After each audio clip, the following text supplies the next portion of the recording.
Hello, everyone. Welcome to the Power Man podcast. My name is Rory Paquette, and I am, as always, your very grateful host. Thank you all for being here today. We have a fantastic guest. Before we get to this guest, though, I do want to thank everybody. Since we moved to our every weekday format, 5 times a week, you folks have not wavered. Our downloads have actually gone up, which is amazing. I mean, that means you guys actually wanted to hear more from me. I am beyond flattered. I'm blessed. I love that you folks are supporting the program that way. So thank you, because I'm not sitting in this chair without you over there clicking those buttons. So, hey, keep it up. We have more good stuff coming. And I'm going to keep holding up my end of the bargain by bringing awesome people like this onto the program so that you guys can hear these really unique viewpoints. You can hear from a lot of different people on a lot of different topics. And we're going to keep it interesting, I promise. Before we do anything, though, and if you're a friend of the program, you know where we're going. Got to take a sip of my preferred beverage. Oh my goodness. That is absolutely fantastic. And you guys know what it is. It's at Freedom Hill Coffee. Freedom Hill Coffee. Deep, dark, rich, bold, and beautiful. Just like my wife. They brew a mean bean. They're absolutely fantastic. They do all the right things for all the right reasons, and they support veterans, which is why we support them here on this show. You guys all know that we are huge supporters of veterans. So are they. Look them up at Freedom Hill Coffee on Instagram and tell them Power Man sent you. All right, now that we've paid a couple of bills, let's get on with the show. We have an awesome guy here today. Even though he's wearing a Penn State hat, I still let him on the show. It was tough. It's tough. You guys all know that I'm already split with my Michigan loyalty and, my kids going to IU and everything else. So I'm over here drinking out of an IU cup with Michigan in my heart, looking at a Penn State guy across the screen from his rough. But I'm going to get through it today. All right, we're going to persevere.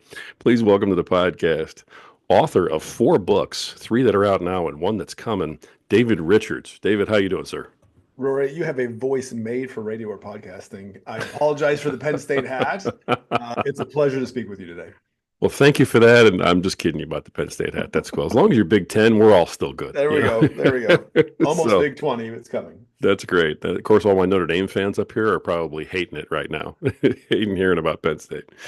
You're an accomplished author, and you have 3 books that are out now. 1 that is on its way.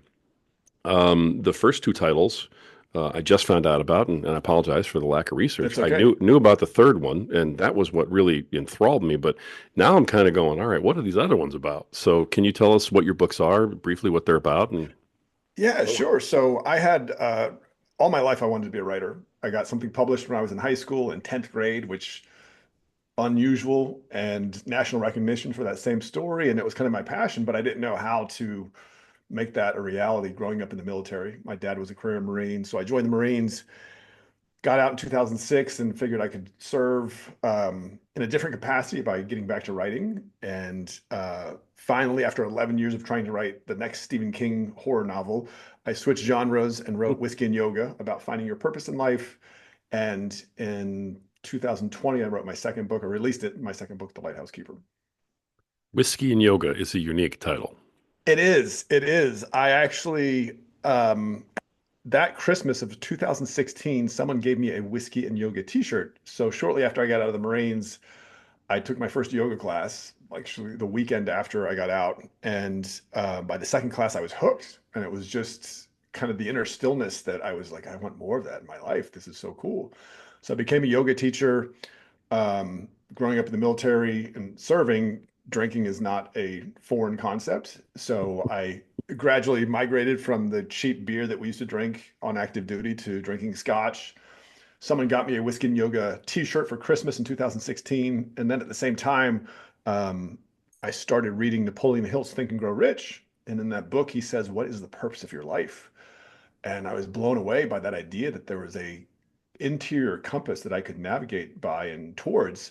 So I decided to throw my Stephen King ambitions away and said, I'm going to write a book about helping people find their purpose in life. And 10 months later, Whiskey and Yoga was published as a #1 bestseller. That's fantastic. Congratulations on that. I mean, that's Thank you. amazing. Thank you. I'm looking forward to checking that one out too.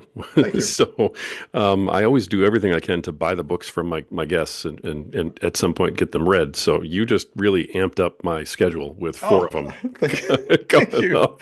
Well, and you'll see if you read all 4, you'll see a progression in my writing style. Whiskey and Yoga was such a um, one, it was switching genres. I'd written over 11 years of trying to write a horror story. I'd written probably 400 pages, and I'd go at it for a couple months, and then the characters would get flimsy, the story would kind of unravel. I'd go back to work and try again a couple years later. And then when I said, okay, I'm going to switch and I'm going to tell people about my life, I'm going to open myself up and share, hopefully, my mess and turn it into a message kind of thing. And that was Yeah, nerve-wracking because, and then you see that, I think, in the writing. To me, when I look at Whiskey and Yoga, it's kind of very stilted, but I know it changed people's lives. And ultimately, that was the purpose of it. So that's amazing. When you can do that for even one person, that's amazing. It's worth it, everything you put into it. it really is. Absolutely. Okay, second one then was Lighthouse. The Lighthouse Keeper. Yeah. Oh, So the it's Lighthouse actually, Keeper. it was born out of, I wrote a couple pages about it in Whiskey and Yoga, and it was kind of the philosophy that I used to take to my yoga classes. So I was a corporate executive at Cisco Systems, the IT giant, and I would teach a couple times a week. And I'd sometimes come into my class and say, your life, I just wanted people to think differently about how to view life. And I said, your life is a movie and you're the director, and your eyes are the camera, and what you put, you focus on, you turn your life into an adventure, a drama, a tragedy, a romance, comedy, whatever you want. And then I had said one time, your mind is an ocean, and where you put your focus or your attention is a lighthouse. And most people just build a lighthouse that goes round and round every day, the same thing every day. But if you want an extraordinary life, you need to take control of that lighthouse and point it where you want it to go. And I wrote about it in Whiskey and Yoga. And then shortly after the book launched, someone said, well, how are you going to help people? And for some reason, I hadn't really thought about that. I just thought, oh, I'm going to write a number one book, and like CNN and Fox and everyone's going to come across. How did you do this? This is incredible. And no one came knocking, strangely. And I thought, well, how am I going to help people? And for some reason, I thought the idea of finding your purpose was overdone. I just felt like, Napoleon Hill's book was so well known. I was just like, oh, maybe I'm not going to do that. So I kind of let it sit for a while. And in December of 2018, I watched a YouTube video where this Hindu monk said, your awareness, he was doing a TEDx talk, and he said, your awareness is this orb of light, and you can move it anywhere in your mind you want to, and it's your attention. And I said, oh my gosh, that's the Lighthouse Keeper. That's the next book. And so I wrote The Lighthouse Keeper during 2019. Was actually going through the breakup of a relationship that I knew kind of was coming, and published that in the third week after the pandemic shut the world down in March of 2020. Hmm. Wow. Okay. And so then you made the move from those books Yeah, into a whole different kind of writing, it seems like. whole different kind of writing. Yeah, so third book, I started, so the relationship ended in October of 2019. And I will say up front, I was what I considered a seasonal Christian. And I use the term Christian loosely only because as I did research for my forthcoming book, I discovered there are 45,000 denominations of Christianity. Wow. And I was blown away. I was blown away that, and at the same time, I appreciate that, and I explain that in my next book. But I consider myself a follower of Christ, and even then, before the pandemic, it was very seasonal. And as I was coming out of this relationship in October of 2019, I had this idea for my next book, and it was going to be called Being, Being. And it was really born out of our fascination with social media. You go to a Starbucks before the pandemic anyway. It's still true to some extent today, but you go to a Starbucks or you go to a Chipotle or someplace, everyone standing in line is looking at their phone. Everyone. It's amazing. And I just thought, what does that mean? Like, what does that really mean? And so the premise behind the book was going to be who we are is more important than what we do, but what we do is constantly shaping who we are. So if we don't take control of that relationship, we can become enslaved by what we're doing. And that's the social media, the doom scrolling or whatever you want to call Right. it. Yeah. And so the relationship ended. We shared a house that she owned, and I could have supported myself. Like I was making really good money, but after multiple marriages and divorces, because part of my childhood, and we haven't talked about the incident with my near-death experience yet, but Sure. part of my childhood, I had this vision early on, probably like 4 or 5 years old, that a woman was somehow going to connect me to God. I had no no real discernment of what that meant, except I'd watched Disney movies like Cinderella or Beauty and the Beast. I'm like, oh, that's the kind of love. I'm like, that love exists. That like I'm gonna find that kind of fairy tale love. And then by the time I got to high school, I realized I am not like anyone else in my school. Like, like my friends are drinking, they're going to parties, sex is becoming a thing, and I am trying to woo and romance people by writing poetry. Not fitting into the social scene really well. That's not a recipe for popularity. Gotcha. Um, but I couldn't shake this. I mean, I know this person's that. Like, I'm just convinced. And then what ended up happening is I started to go through relationships. My faith to that idea started to kind of deteriorate, and really I stopped going to church and everything else. So as this relationship ended, I said, well, let me work on this third book. I like I just let me take some time to focus on my life because obviously I have carried a ton of baggage for decades that I haven't really addressed. So I moved in with family and I started working on the book. And I was just kind of ideation, I guess, or ideating. And at the same time, I knew like part of this is I need to reconcile myself to my faith. Like I need to, this is part of my journey. And part of it was I started going to Tony Robbins events in 2017.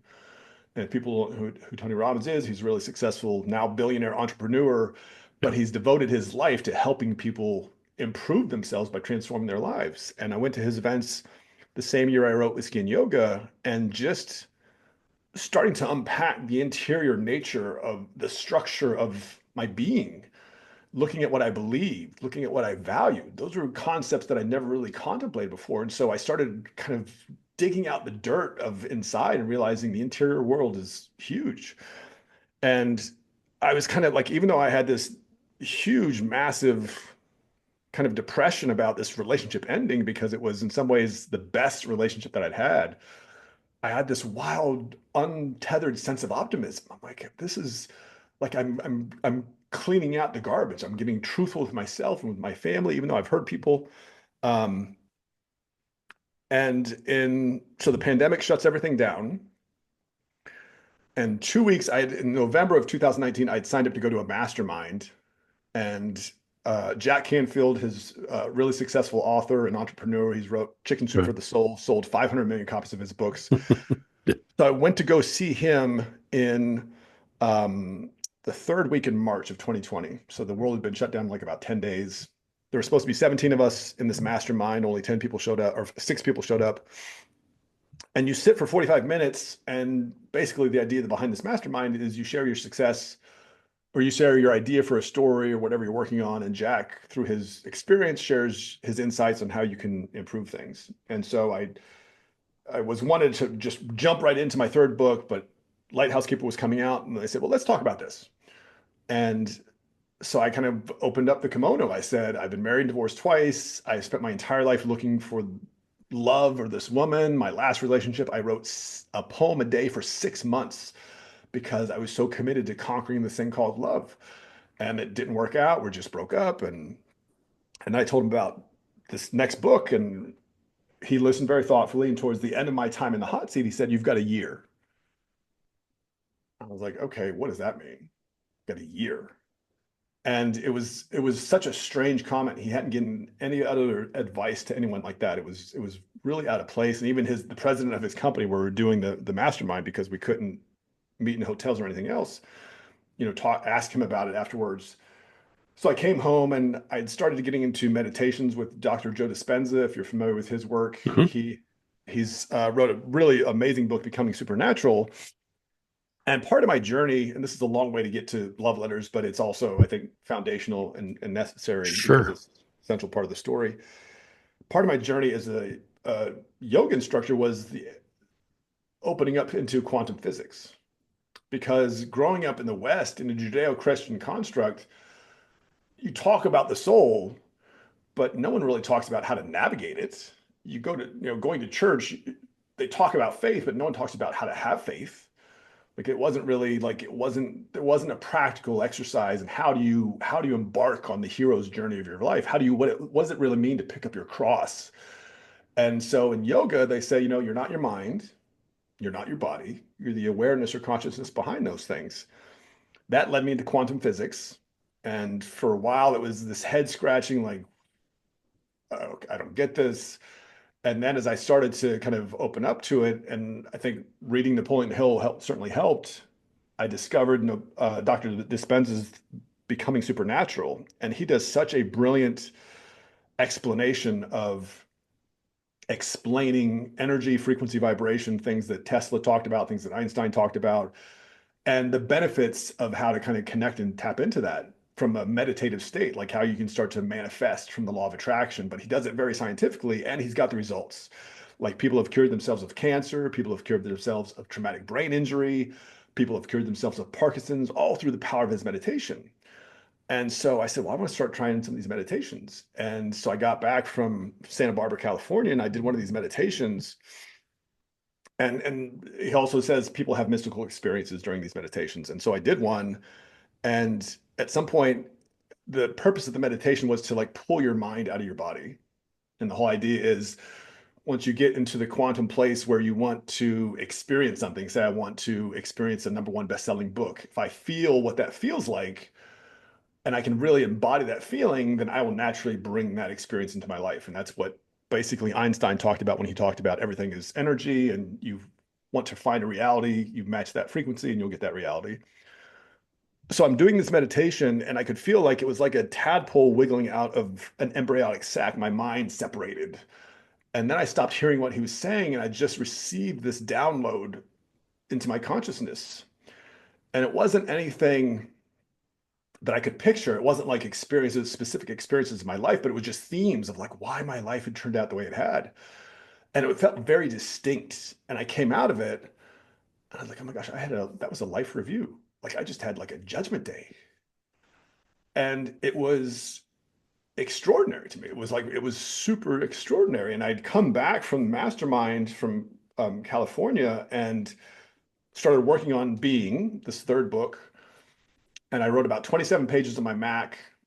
Then that Tuesday was the last Tuesday in March. I experienced this Judgment Day experience. And then during that week, as I was working, I said, you know what? I'm going to not work on my computer. I want to journal this book. Like I want to journal because there's a visceral experience as a writer to putting pen to paper. And it's despite all the technological advances we made, it's the most visceral way to kind of connect with yourself. Okay. So one of the things that I had done coming out of this relationship to kind of soothe my ego was besides my friends are like, start dating again, you'll figure it out. And I went on a couple dates. I'm like, I'm not ready for that. That's not what I want. I need to organize this thing called me. But I started following beautiful women on Instagram. And I don't say that with like, I'm not proud of it, but it's just like, that was my ego trip. Like, let me find beautiful women. And there are millions of them out there who are going to display and exhibit themselves in whatever fashion. And there was this one woman, I remember I was at the gym when I came across her profile. She's a French school teacher, but she's also like a semi-professional bodybuilder. And the first picture I remember seeing, like there's a map of the world behind her, and she's like lifted up her shirt, she's pointing to her abs, and they're just like chiseled. And I was like, she's obviously very beautiful. And there's something like I didn't want to follow her because I'm like, I don't feel like I am worthy of following that. Like I almost felt like too dirty just from my own muck and filth. I shouldn't follow this person, but there's something about her eyes that really captivated me. So I said, you know what, I'm going to do it. And that was probably like February of 2020. So that weekend after I had my judgment day, I'm writing on my bed in a journal, just kind of building out this story. And at one point I take a break and I grab my phone and I open up to Instagram and there's this picture of this French woman and she's standing in a field of golden wheat. And there's like, you can see the wind because her hair is like brushing across her face. She's looking off to the west and she's wearing a black dress. It's like, with her incredible physique, it is the least flattering in terms of showing off her physique, but it was like this elegant, beautiful picture. And I was just like, I remember I was like, wow. And then in a second, I was like, I've seen this picture before. Like, I know I've seen this picture before. And it wasn't that she had posted it before, but I knew I'd seen it before. And in a second, it made me think of, if you've ever seen the movie Gladiator from 2000 with Ridley Scott or with Russell Crowe, Oh yeah. it made me think of his wife. In that movie, wheat plays such a symbolic part, but it made me think of Maximus's wife. And so I said, I'm gonna write a book. My story, I'm gonna not write about being anymore. I'm gonna write about this picture. Like, this picture is something that I've been waiting my entire life to see. And what I inadvertently started doing was, I was creating, with the pandemic, the end of my relationship, this strange encounter with Jack Canfield, this life review, and now this woman that I instantly somehow recognize that this is something that I am, a transcendent moment in my life. I started creating a causality between all these events. I said the pandemic is happening because of my life experience, without contemplating the 8 billion other people who are experiencing the pandemic at the same time. Sure. And so I got really excited though. I'm like, oh my God, this is awesome. Like, this is, as a writer, I kind of like, it was material that I could use to write a book. I'm like, this is all, like, this is my Moby Dick. Like, this is going to be wicked. And I spent the next probably 3 or 4 weekends rewriting what I had. Like, I'd write about 110 pages or so, and every weekend it would expand. Like, the concept would expand. And for me, Christ was involved in the story, but he wasn't, like, he was tangential. Like, this Hmm. woman, unbelievable. Like, this woman is it. So and we can talk about kind of the context of between what I'm sharing now and where we get to what happens in between. But so fast forward to November 2021, Mhm.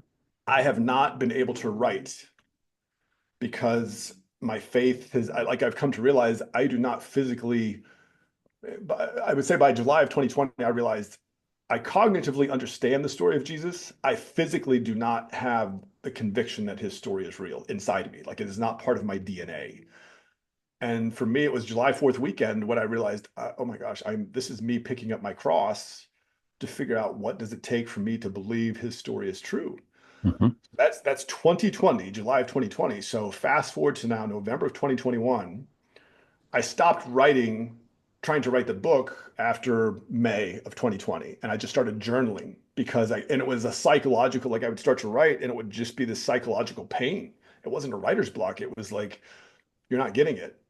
And so I just started journaling my experience of the pandemic. I had friends say, come live with us because you're clearly going through something.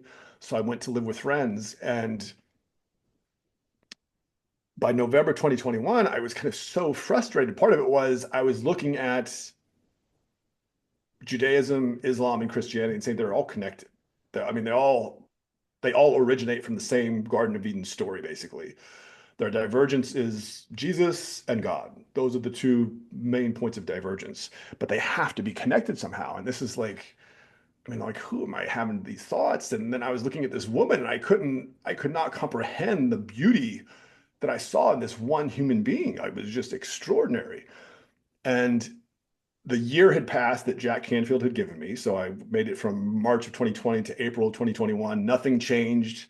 And I was kind of like, oh, what's happening?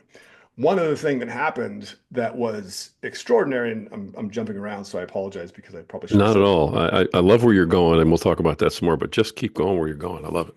So I was with my friends and we're watching. My friends hadn't seen any of the Marvel movies, so I started introducing them to Marvel because I'm a huge superhero fan. And we're watching Thor Ragnarok one night, the third Thor movie, and it's like a Friday night, and something just threw me out of my chair, and I land on all fours, and I wake up, or like, I look up, and like, I'm psychologically connected to Thor, like in the movie. And I'm like, what is that? Like, and it was the strangest, most unnerving feeling. And it really freaked me out. And so the movie ends, and I went to bed. Like, I was staying in their guest room, and they went to bed. And the next day, the wife's like, well, let's go for a walk. And so I told her what happened the night before. And as we're walking, we took a turn down her neighborhood that we normally didn't take. And it comes to a cul-de-sac with a traffic circle. And in the traffic circle, there's a license plate with Valkyrie. And of course, Valkyrie were like, yeah, like Valkyrie were the escorts to Valhalla for fallen heroes. Mhm. And I was like, okay, that's wild. That's surreal. Okay, the Thor thing, now this. So probably 2 weeks later, I watched the first Thor movie, and there's a reference to King David in the movie. There's 50 minutes in, there's a bookshelf where the guy who's the astrophysicist grabs a book, and there's a book that says David the King. And I was like, oh, that's pretty deep. And so then I go on this journey of, oh my gosh, I don't believe in the story of Jesus cognitively, or I believe it cognitively, but it's not physically in my DNA. Now it's November 2021. I've been going to Tony Robbins events. I've been wrestling with the three-headed hydra of the Abrahamic religions. And I've starting to look at this woman, and like I am seeing this woman, the beauty I see in this woman is what I imagine the Virgin Mary would look like. Like to, I mean, that was the way that it kind of came to me. And I'd gone through hundreds of titles. I've written over 1,000 pages in my journal. And I remember it was November, and I was sitting or standing in my living room. I'm like, what is this? What is this book? And Love Letters to the Virgin Mary is what came back to me. And as soon as it came back to me, I'm like, oh my God, that's it. That's it. And I was so excited. So I did Thanksgiving with my family. December, the first week in December, I did another Tony Robbins event. This was virtual. It was all virtual because of the pandemic. And this one's called Date with Destiny. So it's 6 days long. It's intense. He is in a studio in Florida, and there's 2,500 people, 50 Zoom rooms from around the world. And on the last day of the event, someone from our staff says, does anybody want to share? And I said, yeah, I'll share. I said, I've been working on something for the past 2 years that has absolutely terrified me, and yet it's forced me to grow. And I'm now writing a love story between King David and the Virgin Mary. And people are like, oh, that's really beautiful. That's nice. And after about 30 seconds, one of the staff comes to me, or they send me a DM on Zoom, and they say, hey, Tony wants to read your book when you're done. I was like, Tony Robbins wants to read my book? Yeah, it's like, that is a victory. Wow. And I was so elated. And then I finished the event. I took the rest of the time off from work for the rest of the month off, and I wrote the first draft, finishing on New Year's Day. And as I was going through the writing process, I kind of realized, well, how did Tony know to be listening to our Zoom room out of the 50 other Zoom rooms or 49 other Zoom rooms at the precise moment Right. that I shared what I shared? And it was for me a really transcendent moment of faith that the power of Christ in that moment was what I believe brought us together in that sense. First of all, wow. Um, It's a lot. I know it's a no, and I, lot. I absolutely, I wasn't going to stop you because I just could tell you were on your way to an endpoint. You know what I mean? Yeah. But what's funny is even just the way you told the story is that was the path you had to go down to get to where you ended up, Yeah. and Oh, somehow, huge. somehow God knows what you have to go through. He throws this at you and you don't get the point. Then he throws this at you and you don't get the point. It's It's so well, and it's so true, and that's really, I mean, it was really humbling. Like it was really Yeah. humbling, and part of my journey was so after the year passes, and I had finally, like in January of 2021, because I was saying like nice things on Instagram to this woman, and finally in January of 2021, I wrote her and I said, listen, you have inspired my faith and my belief in heaven, and I'm writing a book that's based on this belief. So I want you to know about that. And she's like, okay, thank you. This is very nice. What do you say to that, And yeah, right? like, okay, great, got it. Thanks, guy. Um, and then the year passes, the kind of the self-imposed year that Jack had said, and I had like, and it was, I mean, it was like I got to some dark places, and I said something ugly, like the friends that I was staying with. Now that I had this woman in my life, this vision of a woman that I've believed that I've been looking for my entire life. I told my friends, like, I don't want to be stuck living with you. It was a horrible thing to say. And like a week afterwards, my wife, we're really good friends today, but she was the one that I really grew a friendship with. And she's like, you need to leave. Like, you need to leave. And so I got my own place. And as the year passed, I kind of thought like, this is done. Like, this is stupid. Obviously, I completely misread this. Like, this woman is just a woman living her best life. So And you still doubted it, even after all that, you still oh, backed it hugely, out. hugely. Yeah. So, Okay. and part of it was, and part of it was, someone had reached out to me, a woman had reached out to me on LinkedIn in September the year before, and she was a life coach for men. She was French, and she lived in Seattle, and she was Christian. So we started talking, and I told her up front, I'm like, listen, I am head over heels in love with someone, not going to happen. And but she was like attentive, and we became friends, and we, read scripture, and she was having like she'd see my name all over the place, and I was like, that's really wild. And so after I had this realization that, you know what, I'm wrong. This is just stupid. I got to let this woman live her life. And I remember like the panic I felt, and I was going to unfollow her on Instagram was palpable. Like I was like, oh my God, this is like, what am I doing? This is such a wrong thing to do. And I did it. And then I said, well, maybe the woman from Seattle made it known really early on that she wanted to have a relationship. And so I said, well, okay, well, let's come out. Why don't you come out for the weekend? We'll go to the beach. And we had the great time. Awesome. And even while we're at the beach, I was thinking like, I could learn French from her, and then I can speak French to the other woman. And I kind of realized like, oh, this is not being Right. honest with myself. And so she went back home, and I had made plans like in June or July. I was going to go visit her. And but at some point, I was like, I can't let this go. Like this isn't. I like there's something more that I need to discover here. And I think in June she brought up marriage. She's like, let's get married. I'm like, okay, that's nope. Like it's not going to happen. And so I sent her a video, and I said, listen, you've definitely brought me closer to Jesus. Thank you so much.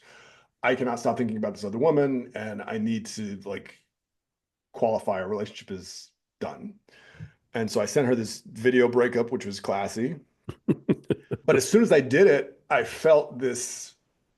It was almost like, and this is the only way I can describe it. It was almost like a giant snake slithering on the right side of my brain, like this giant snake, just like, and it felt like, oh my God, I was just tempted. Like that was a temptation to go down that path. And what was amazing about it, Rory, was even though that was a terrifying experience, like a psychological experience to go through, it brought me close to Christ. I'm like, oh my God, well, that's if temptation is real, then Christ is real. Like that is really huge. So I finished the book. I finished the first draft on New Year's Day 2022. It's a really dark. I mean, the book was too dark in terms of its content. I sent a copy off to France, which thankfully it never made it. Um, and then I discovered along the way that the woman's birthday is December 8th.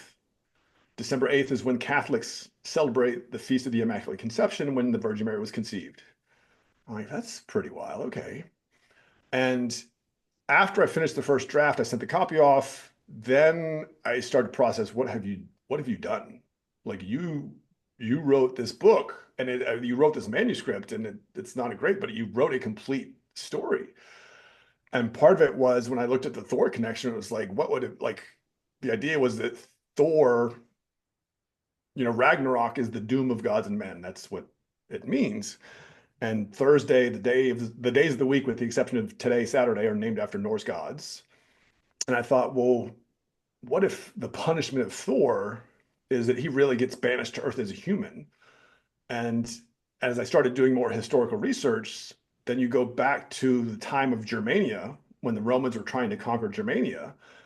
And after they adopted Christianity, they have jewelry molds that they've seen that jewelers in Germania at the time didn't know if their customers were going to follow Christ or follow Thor. And so they found jewelry molds that have a hammer and a cross. And as I started doing more history digging research, the psychological effects of realizing what I'd done hit me. And I like my work. I mean, Cisco is a awesome company, but I could not hide the fact that I was struggling to process what I had done and show up for work. And I remember I had a call with my vice president, and this was probably like 3 weeks into January of that year. And I said, Chris, I think I just experienced PTSD, like from writing this book. And I remember he put his hands in his head, and and I was just like, I'm sorry for telling you that, but it's true. And then I kind of realized as I went through the rest of the month, I'm like, oh my gosh, like my job is not gonna, like, I'm terminating myself because of what I've done. And the only kind of peace I could find with myself was, let me go to Israel. Because I've been a student of history for my entire life, military history. Let me go to Israel and just kind of see what walking that ground does for me. And I went, the week I went, it was Ramadan, Orthodox Easter, and Passover all in the same week. And my guide was Muslim. We toured as much as of the country I could see in a month. And it was huge. And I'd been working with a life coach, for 6 months or so. I came back. It's okay. Let me write a better version of this book. And, it ties together the multiverses. It ties together history. Um, what I didn't have was like, I was still so focused on this woman. And finally, by the summer of 2022, as I was finishing the book, I had this huge revelation, Rory, and it's not about the woman, it's about me. The beauty I see in her is a beauty that exists in me because I'm the one who put this whole story together. Like I'm the one who's assigned this, beauty and all this regalness to her. I mean, she's a beautiful, incredible, intelligent woman, but I'm the one who's putting all this on her. Beauty is in the eye of the beholder. And as I realized that, and just through talking with my coach, I kind of realized like I'm really going to have to let this woman go. Like this is to really come to understand what it means to accept Christ. I've been reading Jordan Peterson's latest book, We Who Wrestle with God. It's a brilliant book. I recommend it for everyone. But in that he talks about you kind of have to sacrifice what you value the most and to give that to God and to give that to Christ. If no one comes to the Father except through Christ, then you realize that's the gateway and that's where you need to focus. And so that was, as I finished the book, I still kind of held out hope. I knew like my job's going to end soon. And I thought, well, let me get the book to her in time for her birthday in December of that year. And I did. And I didn't hear from her. I found out the week after her birthday that my job was no longer something I needed to worry about. And Sorry. she, yeah. And she reached out to me on December 23rd. And she's like, who are you? Why did you send this FedEx package to me? I don't want it. Take it back. And I was like, this is perfect. Right before Christmas, this is Hollywood classic movie stuff. And so I said, I will contact FedEx after the holidays and I'll take it back. So I contacted them. They're like, it's already made it to its destination. We can't do anything about it. So I kind of let it go. And then she contacted me in February of 2023. And she's like, FedEx here wants me to pay for this still. I told you to call them. I'm like, I did. They can't do anything. Give me the fees and I'll pay it. I told you 2 years ago I was writing a book to you about what you've inspired me. This is what that is. That's all it is. And that was on a Friday. And the next day I was folding laundry and the thought came to me, she picked up the book. And then we've talked once since then, but it's really just been about, let me continue this journey. And that kind of leads us into the next book, Becoming One with Christ. Wow. Okay. Okay. Um, I have I mean, I'm seeing a whole big circle here. Yeah, And I love that you unpacked all that. Thank you for sharing all that. sure. Because I mean, you really just sort of like ripped yourself open and threw your soul out, for everybody to hear. Well, that's I kind of pre what you have to do. Yeah, I That's the journey really. Yeah, and I appreciate you sharing that here for my Sure. listeners. There's stuff before all this that I know also led to this, but Yeah. it sounds to me, are you familiar with John 1 through 6? Yeah. Yeah. So that's the journey of John, basically gathering the disciples and proving to all of them that Jesus is who he is, right? Yeah. Yeah. Yeah. And a lot of them are like, no, no, no, I don't buy it. And he has to prove to each one of them. And so you basically took your entire life up to that point to go through Yeah. John 1 through 6. Yeah. Because and God knows you're not going to get it here. He tried to show you here, tried to show you here, and you're like, nope, nope, nope, nope. And then finally he goes, look, if I have to go through Thor Ragnarok and a lady in France Yeah. Oh man. through Instagram to get you to John 6, then you know what?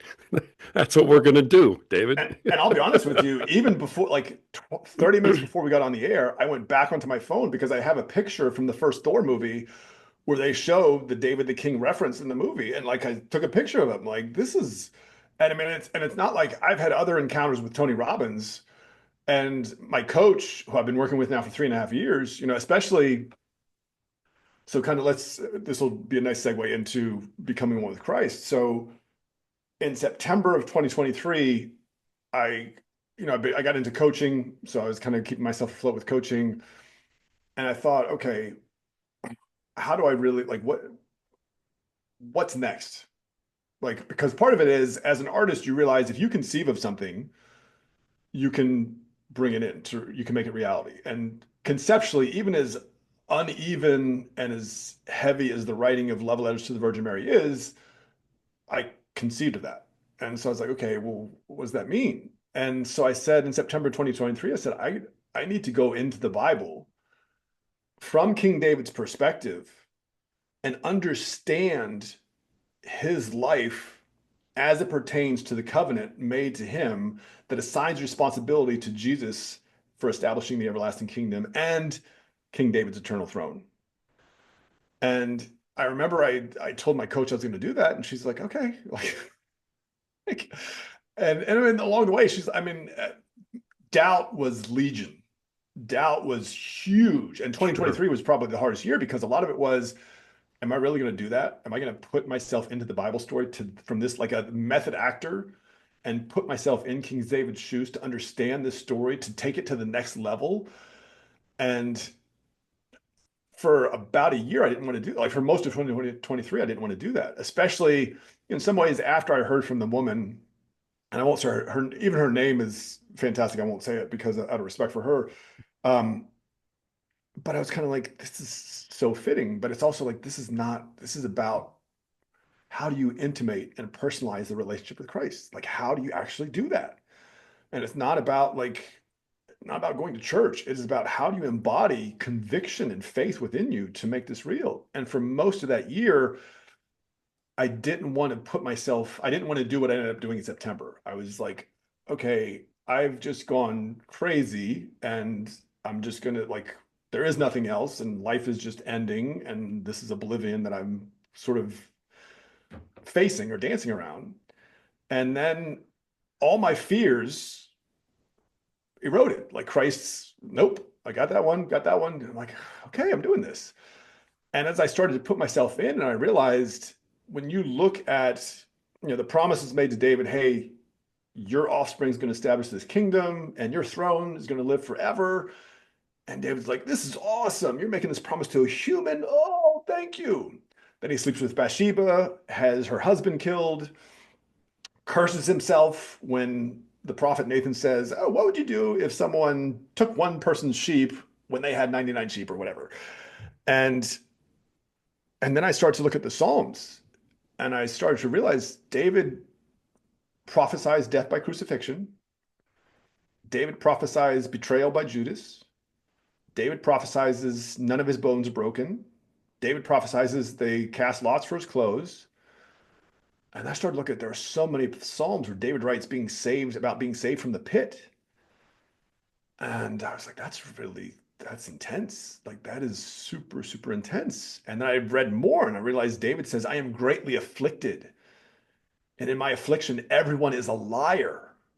And you realize David is mandating the need for universal salvation.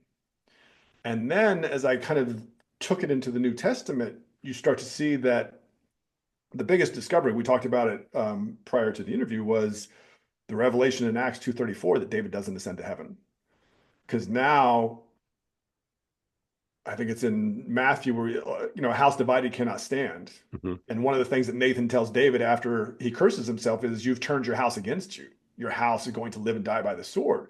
Well, when you perpetuate that out against the dynasty of kings that he's promised, and Jesus is the ultimate benefactor or creator of the eternal throne and kingdom, you see this is a huge paradigm now. And the implications of his lack of ascent to heaven now become, okay, if he doesn't ascend to heaven, then where is he?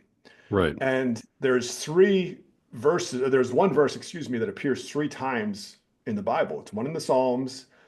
It's one when Jesus is asking the Pharisees, whose son is the Messiah? And they say, well, he's the son of David. He said, well, how can he be David's son if David, speaking under the spirit of the Lord in all caps, says, sit at my right hand while I make your enemies a footstool for your feet?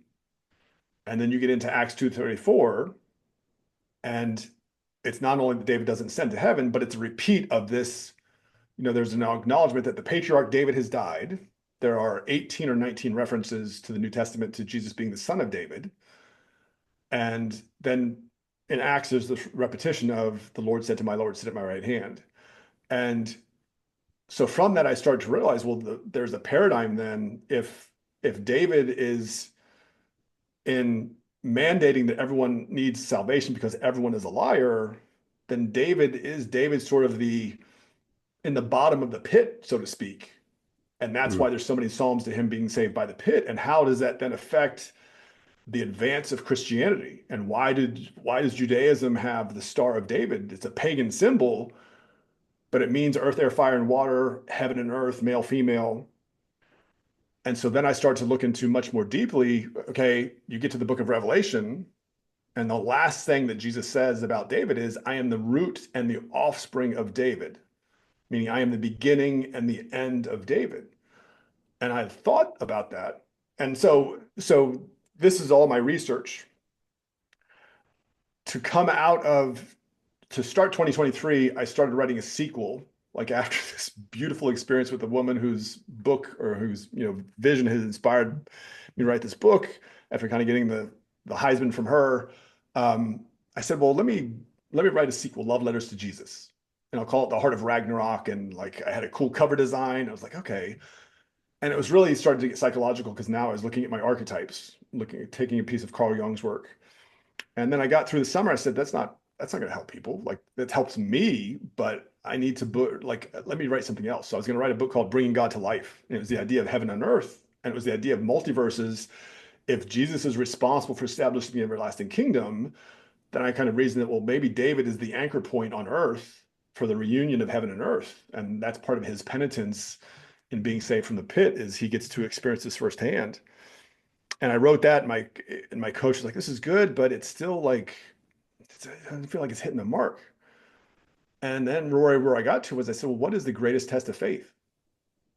And this was a question I asked myself probably in May of last year. I said, what is the greatest test of faith? I said, the greatest test of faith is, has Jesus accomplished what we believe he said he did? Like, is he the Messiah? Has he conquered death and everlasting life? And that's when I said, I'm going to write a book called Becoming One with Christ. I'm going to take the lessons of King David. I'm going to take my experience of the pandemic. I'm going to take the things that I've done to do my best to embody the faith that I believe we need to comprehend such a thing, and write a book about it. And that became the journey of the last 8 months or so. I finished the book in November of last year. I reached out to a Christian faith publisher, and honestly, I wasn't sure if they were going to look at it it's huge. It looks at one of the biggest things I looked at was the Holocaust from World War II. There's a great book called The Spear of Destiny, written by this author Ravenscroft, and he talks about Hitler's obsession with the spear of Longinus. The spear of Longinus is the spear that was used to pierce Christ's side to ensure he was dead. And there's two versions of the spear that believed, they don't know which one's the actual one. One's in Austria, in Vienna, Austria, in a museum there, and I think the other one is maybe in Germany. I'm not sure. But Hitler was obsessed with this. He thought that, and he had heard from the museum curator that whoever possessed the spear, like Charlemagne had possessed it throughout history, but Yeah, could wield this tremendous power. And then I thought, well, with the huge wave of anti-Semitism that kind of swept through Europe in the 19th and 20th century, and then the Holocaust, what was that from a historical perspective? And symbolically speaking, if we agree that Judaism gave us monotheism because Jesus is Jewish, the Torah is Jewish before Christianity ever came along, then in effect, the Holocaust was a symbolic attempt to destroy mankind's attempt to destroy the source of its creation by killing all the Jews. sure. And that was that's a huge piece to wrestle with, but it made sense. So I know I've spoken a lot, so I want to give you a chance to say something. I'm enthralled by what you're saying. I knew where you were going with that one. Um, it, as I'm listening to all of this, because I know that there's several parts, of your life that we were Yeah. talking about, and as I'm listening to this, this is your journey through, this book to this book to this book. It's your journey Yep. of your writing. But while you've been telling everybody about that, your journey with your writing is also your journey to Christ. And Oh, so, for I mean, sure. they're beyond parallel. They're the same. Yeah. So, 100%. yeah, the thing that keeps coming up in my head is kind of like, where were you and where did you start? Because it seems like, with your near death experience, which I know we didn't get to talk about yet, Yeah. uh, maybe touch on that a little bit, because it seems like God was reaching out to you then, and you still turned away a little bit after that one. Because what I've heard about that, read about that, that would have been a big wake up call to most. And so I'm curious as to what happened there and why that didn't take, because it was pretty serious. Yeah, I think it was probably the age thing. And Tony Robbins, he's so brilliant. And I mean, just his passion for serving others is extraordinary. One of the things he says is life doesn't happen to you, it happens for you.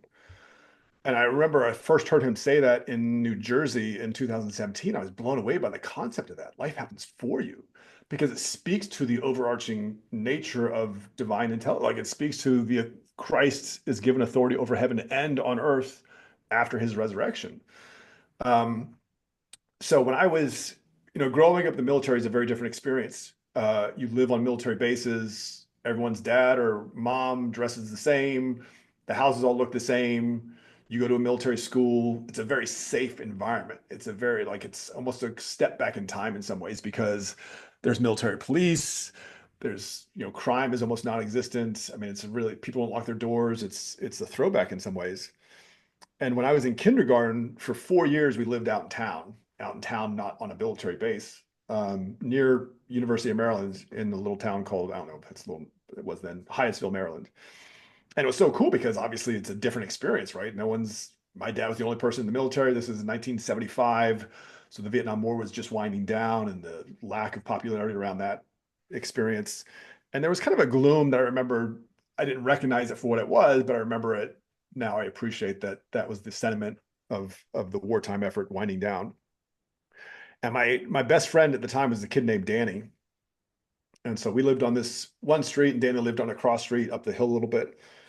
And I have an older brother who's three years older than me, and Danny has two older brothers. One's 3 years older, and one was 6 years older.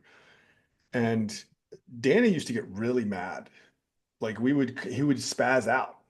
We would just call him. He'd spaz out, and you never knew what was going to set him off. He would just like snap, and it would be so extreme sometimes that his brothers would have to hold him, physically restrain him until he calmed down.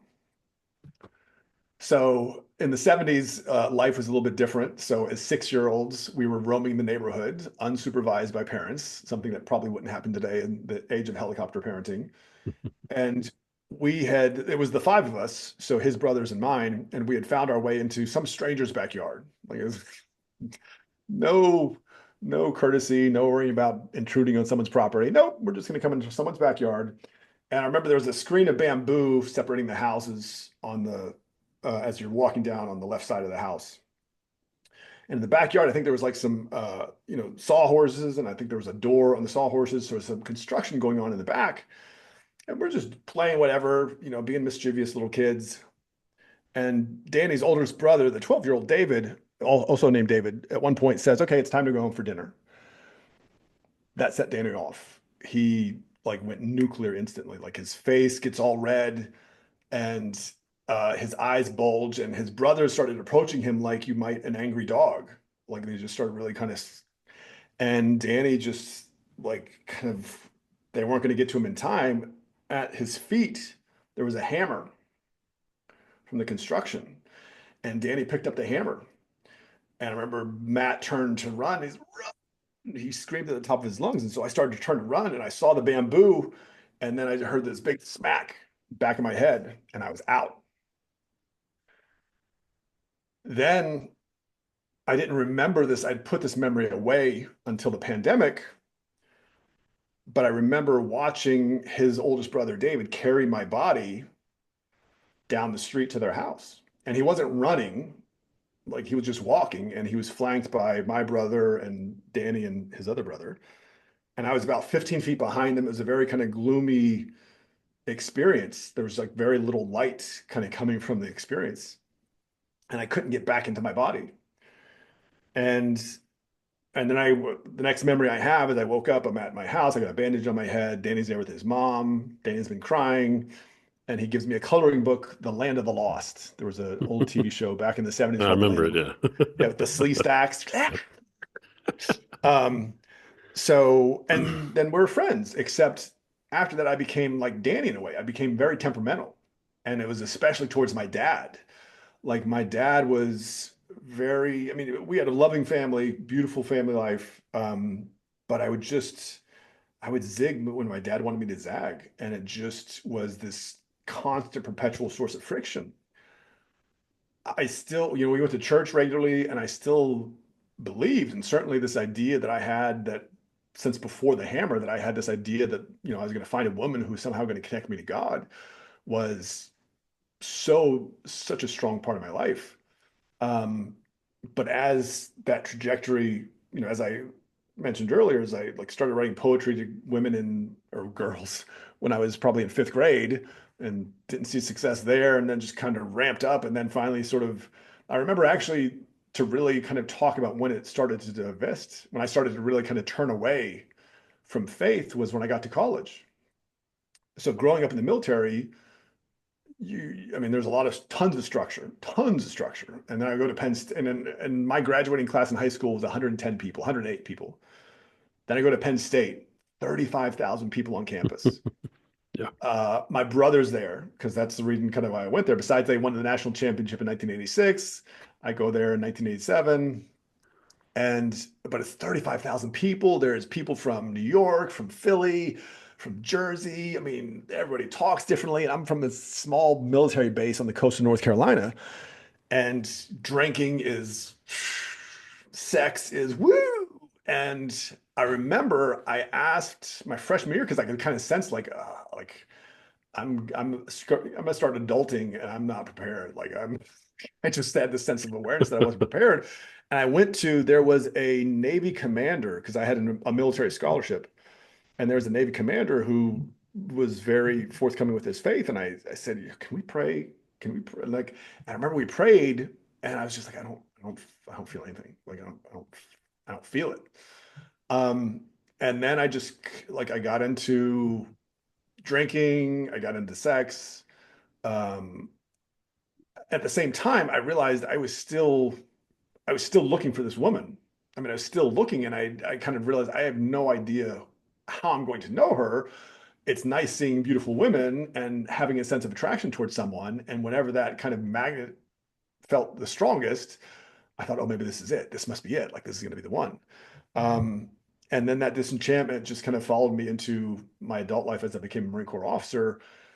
It was, it was really kind of this idea. I think it was probably what I would say would be that my drift from faith was really my perpetuation that I'm going to find another woman. Like, I need to find this woman. Like, it was, I mean, it was almost an obsessive drive of mine to find this woman without acknowledging that that journey was going to take me 30 years and Right.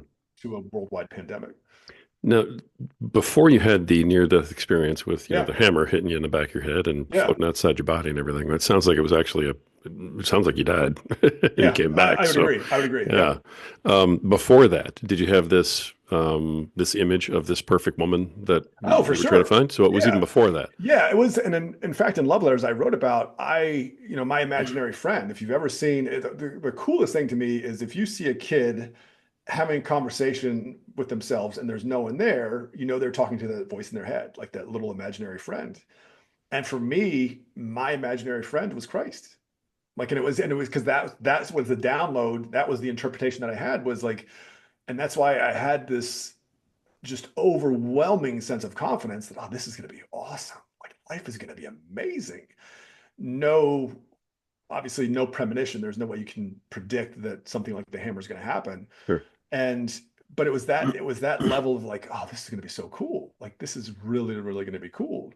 And obviously it turned out very differently, and it was a very much in some ways, I wrote something to after attending a Tony Robbins event to end last year that in some ways hard path, hard path, and yet to believe in the promise of Christ's everlasting kingdom and to feel that in my physiology, like to know, I mean, that's what Tony teaches about how do you get something into your body, not so you just cognitively understand it, but not so you just emotionally understand it, but it actually rewires your nervous system. And to get to that place has been extraordinary for me because it really is, in Peterson's book, he talks about when you start really speaking the truth, you will step into the adventure of your life. And one of the great things he says, and this actually informed, I wrote 3 bonus chapters to Becoming One with Christ that I'll give people once the book comes out, is he pulls up the story of Elijah from First Kings and he says, the main discovery, the revelation that we should all take from this is you don't find God in the wind or the earthquake or the fire. You find God by attending to the still small voice within you.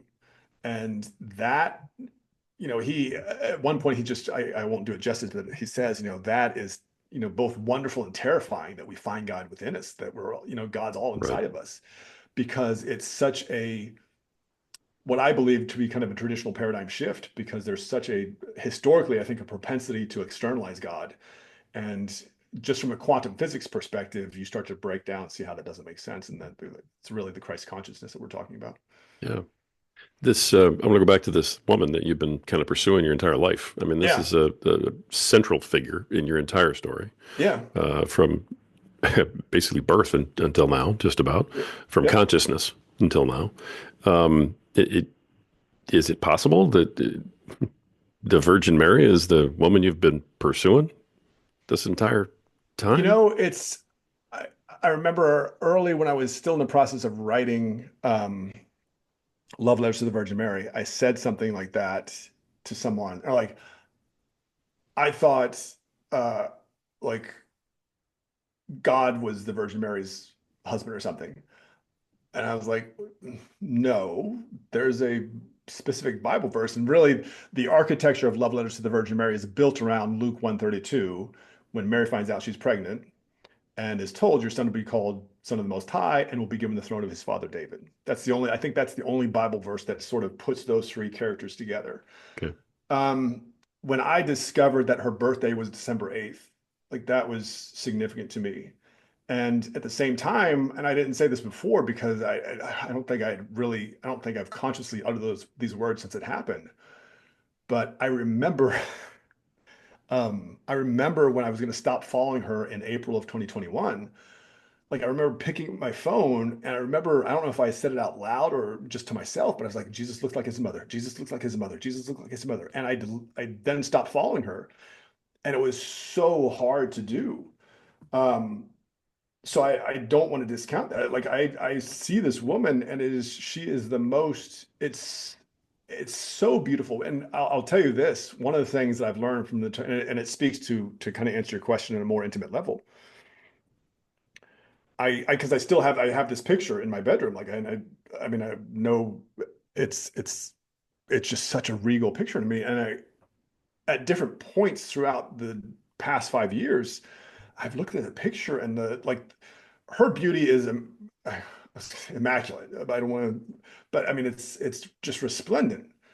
What's changed for me the most is the wheat that she's standing in. When I first saw it, and I could kind of tell this. And again, if you think back to Gladiator and all the significance of the wheat in that movie, and how sometimes, like early in the movie, it's kind of bright, and then as he goes on his journey kind of through the underworld, it's more bluish and tinted. When I first saw it, it was bluish. It was kind of bluish. And in September of 23, as I decided, okay, let me dig into David's story from the Old Testament and pull meaning from this, one of the things I was doing, and I took this away from Tony Robbins, is incantations. Because incantations are what you use to, if you understand how the mind works between the conscious mind and subconscious mind, when you incant something, it's different from saying an affirmation. We might think of, if we go, the Lord's Prayer, we say that as an affirmation. Mhm. An incantation brings emotion into it. And we know scientifically when emotion is used with things we say, especially when we say something followed by followed with I am, it becomes part of our identity. And in September of 23, I would look at that picture and it was just the wheat was shimmering. And I used to do my incantations every morning for about 10 minutes. And one of them would be, I'd say, the Lord is my shepherd, I shall not want, because I realized that I need to not be dependent on something outside myself for my salvation. And the other thing I would do was say, I see the light of Christ in everything and everyone. I see the love and light of Christ in everything and everyone. And I would say that for 5 minutes. And one time in September, it was Friday morning. Fridays had become rather special. But I remember it was like someone switched on a light. And the light that I saw in that picture translated to the light that I saw through my entire space. And it was like upgrading your TV. I mean, that's kind of the best way I can explain it. It's like upgrading your TV. And part of what I wrote in the book coming out, Becoming One with Christ, is that picture represents for me the first light of Christ in my life, like the distinct signature of the light of the world in my life. And when I look at the fact that I wrote love letters to the Virgin Mary, the fact that I even wrote love letters to Jesus, even though I'm not sure if I'll publish it or finish it, the fact that I wrote Becoming One with Christ, all based on not just my life's experience, but based on that story, that picture. Yeah, I feel like that's something that I'm willing to stand by because it's at some point you realize it's your life's journey is up to you.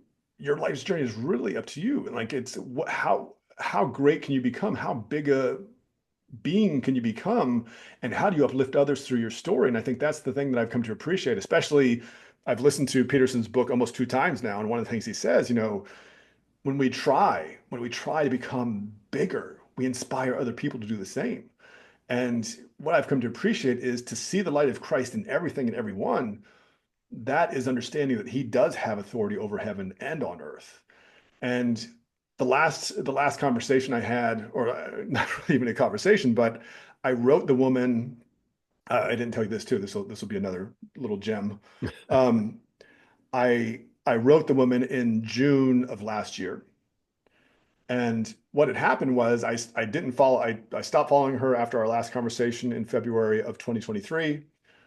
Didn't look her up on Instagram. I still had the picture of her in the wheat. And then in February of last year, I said, you know what? Let me just look her up and see what it does to me to see her amazing life, what she's doing. And the beauty was also there. It was like, oh, that's so cool. What was interesting was she's got like 228,000 followers. So pretty respectable. Sure. Um, Someone I had just met in December from Canada also followed her. And I was like, that's pretty interesting. That's a unique coincidence. Okay. Then last year, the Holy Week of Easter, leading up to Easter, the Easter I think was March, the end of March. The Wednesday before, for the first time ever, one of her health and fitness ads appeared on my news feed. And I hadn't been like I wasn't following her on Instagram anymore. I'd stopped. I wasn't looking her up. I think I looked her up twice to just to look. But this Instagram, like this health and fitness thing, appeared on my news feed. So I took a picture of that and I snapshot on that on my phone. So last June, I wrote her and I said, listen, I stopped following you because I needed to focus on my faith. Like there's no other way to say it. And I said, for a year, I avoided looking you up. And then I did this past February, and I was astonished to find that someone I just met also followed you. I just think those odds to me were nearly incalculable. And then Wednesday before Easter, you showed up on my newsfeed, first time ever. And I said, Jesus is so clearly much more than just the child of two people, but his story depends on King David and Mary. I mean, and I said, For sure. regardless of what you think of me, I want you to know that I will honor the light I see in your eyes for eternity, because I realized the light one of the things that I don't think I even put in the book, in any of the books, was when I was attracted to her eyes, and that's what made me follow her, was kind of the unspoken stipulation that this woman has seen Christ. Like this woman, her soul has seen Christ. That was the beauty that I saw in her eyes. Just never mind her her chiseled physique, but it was that level of passion that I hadn't. I think this is the first time I've said that out loud, but that was kind of what brought me to that point. And then to go through the journey of the next couple of years, And the beauty I realized, I mean, there's not a lot that she can say to that. What she did say was she showed me that she had read it. So I saw the read receipts that she had seen because I sent her this blurb and then I sent her the picture that I had taken of her health and fitness ad because I'm like, listen,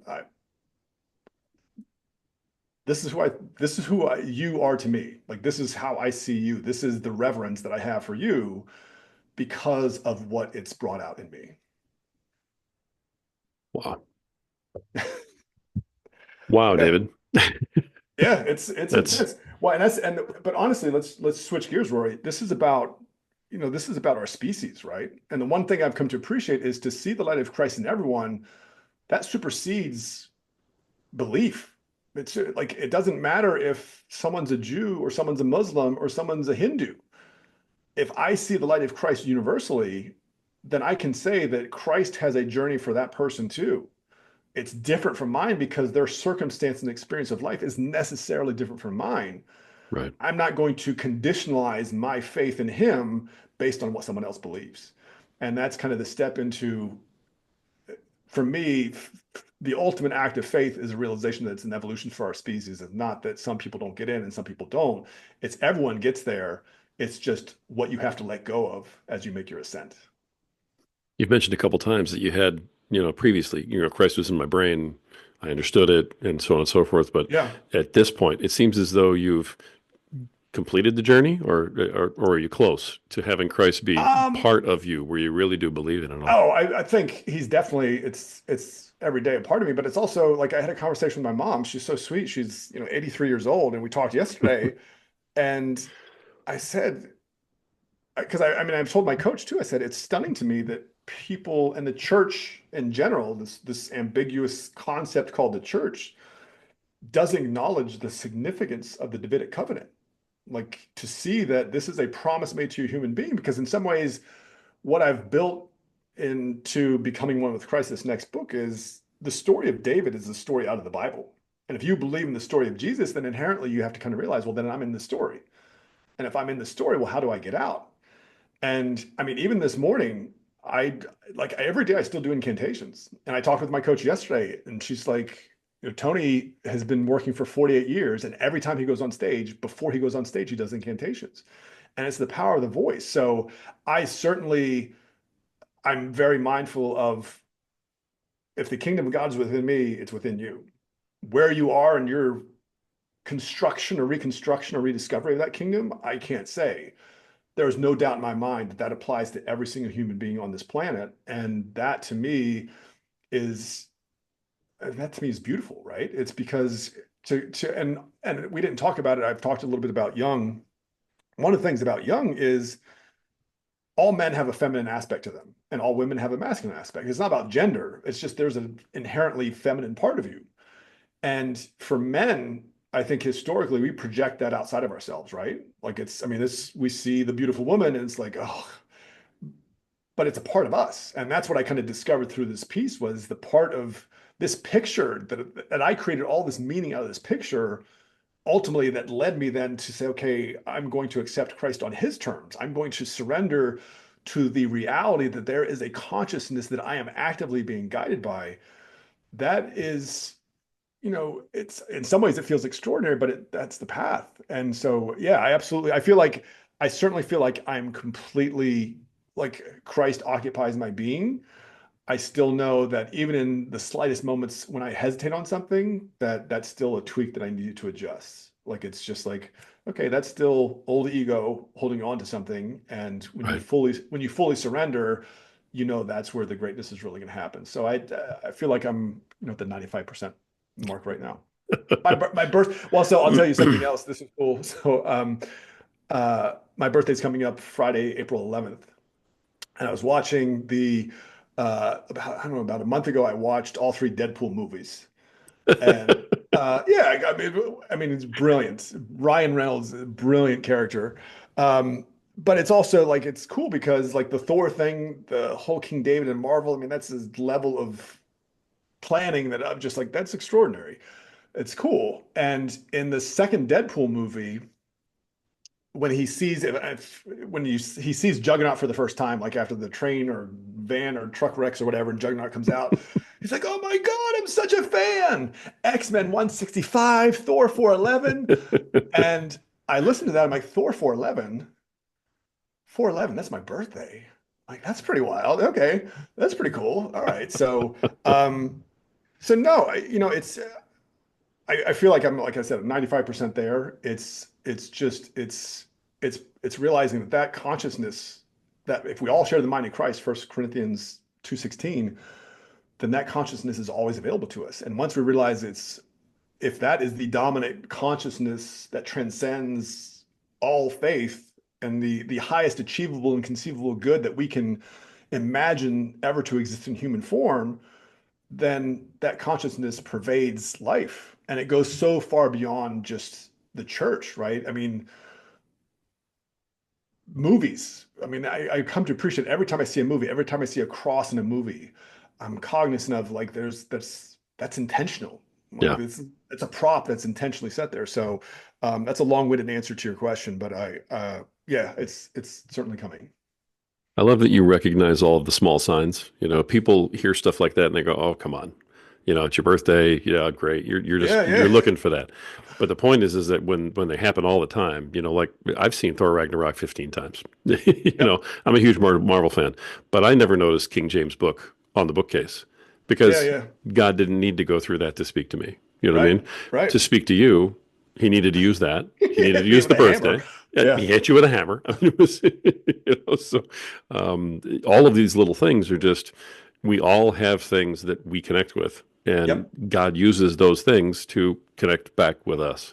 And they take the form of a 411 and a book title and things like yeah, that. And when you discount them, you're just fighting back, saying, I'm not willing to let this in. When you notice them, well, then you get closer to the goal. So yeah. I'm glad that you see those and you notice those and you're like, hey, this is awesome. And yeah, you're in a friendly confine right now because I understand that those are small signs and not things to just be ignored.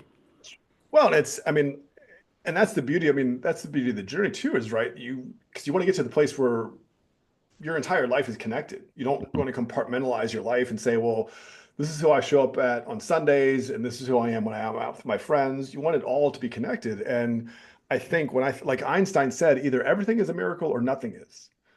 And for me, to kind of really get into science, to get into especially quantum physics and realize if everything's energy, vibration, and frequency, then it's all connected. It really is all connected. Right. It's not just this spiritual aspect. There's a scientific underbelly to that too. And that's what makes it so beautiful because I mean, part of what I even told my coach yesterday was the union of heaven and earth to me is a multiverse, right? I mean, it's got what else could it be? Like we've looked plainly that we don't see heaven behind Jupiter somewhere and it's not on the moon. Right. So it's got to be another place. And if we're getting to the point now where the concept of a multiverse is something that's being entertained and contemplated, then reality is much bigger than we have historically been able to perceive when we've just viewed it through the lens of Newtonian physics. So I mean, to me, quantum physics is such a beautiful pathway into understanding the spirituality and the actuality of Christ. I love that. Absolutely love that. I mean, that was very, very well said. I'm really looking forward to reading your books. I Thank you. cannot wait. The newest one, then, the Becoming One with Christ, that is coming out. Can you give everybody an idea so they can start looking for it? I'm hoping that the cover was just finished 3 weeks ago, so I'm hoping by the end of May. I don't have a date yet. I should be saying something from my publisher this week, and there'll be an Audible version as well. I'm going to revamp my website to get it out. They're going to have a website. They're going to do some publishing and marketing out on it. I'm going to hire someone for some marketing because, to me, this book is the cornerstone for the spiritual awakening that the planet has been moving towards for the past certainly 5 years.